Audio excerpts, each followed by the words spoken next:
Good morning, Friday, December 22nd, MTK on the MIC. And it was a very short day yesterday here.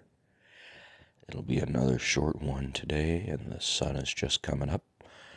There's a collision in tempo in the idea of doing this podcasting. I mean, it's like radio or the spectrum the way we used to treat it.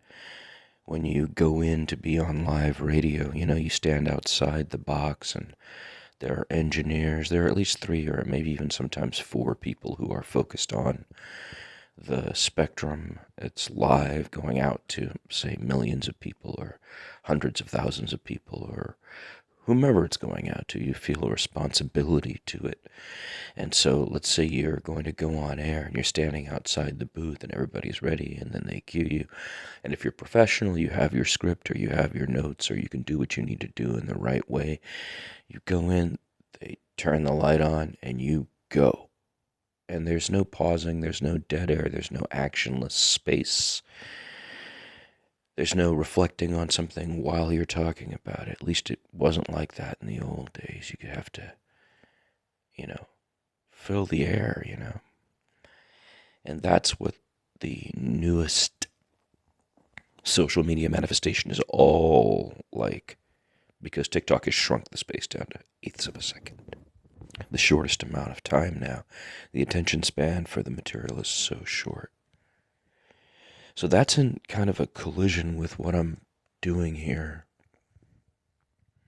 And even what I was doing on the radio at the end of my time on radio, I was known as slowing it down at a time when it was all speeding up and getting cut faster.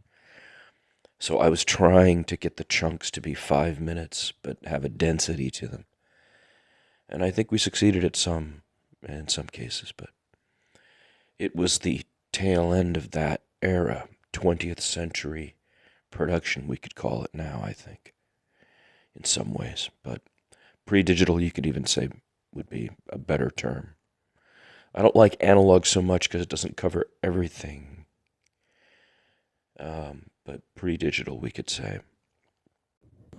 Even this slows things down so much. We're in the era where there's gags about how it feels different to be live versus recorded in everything. I mean, Rick and Morty, I think, had one I just saw the last of the season 7 Rick and Mortys, by the way. And there were some pretty funny gags in there, I have to admit. The place they landed. But it was a lot of money, so I don't know. And there was a writer's strike in there, and I don't know how that animation stuff is made, but I know there's a lot of money thrown at it, so it changes the creative space. It's not the kind of thing I'm doing. I work very much alone. I'm writing things in, short chunks and pieces and bits and starts, and I don't compose those into things all the time. And I think about composing them into things, and then at one point sit down and try to compose them into things. Friends of mine know I do have a television series idea that I really like. It does have a story arc and an ensemble cast, and I've been working on that since, I think, 2008. It was Rosencrantz, of course, who stimulated me to do that. But other than that, I don't have a venue for a lot of the things I write, I mean, like Borges, I'm not comparing myself to Borges, but I mean, how it's in chunks and bits and pieces, but it ends up relating to so many things and so many other authors for the next 50 years. I remember reading the collected letters came out when I was in New York, 99, 2000, and I was reading that. It was super meaningful to me then, even, But like Borges, these are small chunks and pieces and bits that may or not ever become, Kurosawa's palm of the hand stories or whatever the phrase is. I'm not thinking in those terms. But I am open to it, and I don't mind making money anymore, so if somebody wants to propose some collaboration, now is the time. But that collision in tempo is real. I mean, like the live radios speeding things up and the TikTok speeding things up and everything getting faster and faster till you just have to get up there right now so we can all talk about what's going on right now and what happened this morning and whether or not Denver's thing is going to stand. And of course, the Supreme Court is going to flip the whatever the decision of the state Supreme Court is. And there's all these conversations that aren't even real to any human who's disconnected from the internet, like I have been for large chunks of time over the last 2 years since I quit social media and have slowed down enough to make a chill space like you see my YouTube channel is. It's more like conversational, and there's space where you can relax, and it's not newsy so much. So there's a collision in these two tempos, but I've been thinking about how on talk radio, one of the things that makes it work is the warmth of the club-like space that's created by actually a longer format.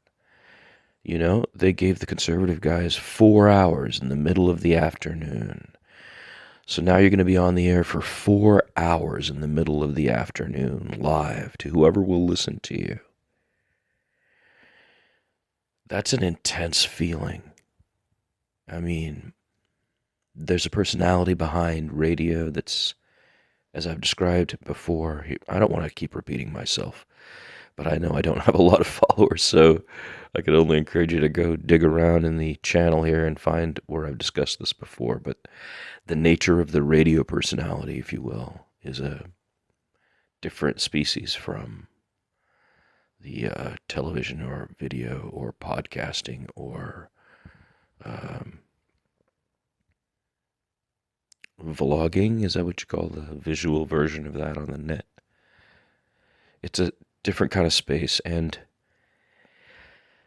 one of the points of having a trained voice, going through and learning a bunch of different things, was, okay, I'm going to train my voice up. I did that very early in the game because it's a powerful tool, and I could focus on it without being visible. I could sound American, or I could sound Indian, or I could sound British, or I could sound, varieties of English. And until someone saw my face, they wouldn't begin making presumptions or whatever about what I said. This is what allowed me to be MT Karthik on KPFK in Los Angeles. I think I sounded to probably most people like, a white guy in his 30s. And the whole thing was the station was going from analog to digital, and so we were helping them to do that. And I was the transitionary age between the younger digital generation and the boomers, right? So that was my contribution there. It was generational, but it was also analog to digital space. And news has to stay the same throughout, and if possible, improve. So that's what I attempted to achieve. Now here, that's not the deal. I mean, one of the reasons I keep falling back on talking about myself and my past is because I've lost, forgotten, or maybe I never had. I don't want to believe I never had the ability to be just warm with you, the listener, in a space that we can discuss things in. I do feel lately that I can tell people think I'm not listening and they think I'm talking over them, when in fact, it's not quite like that. It's a space where someone else isn't listening and you attempt to interrupt, or they're repeating something and you attempt to move it forward, or you're wrapping up context so you don't have to slow something down.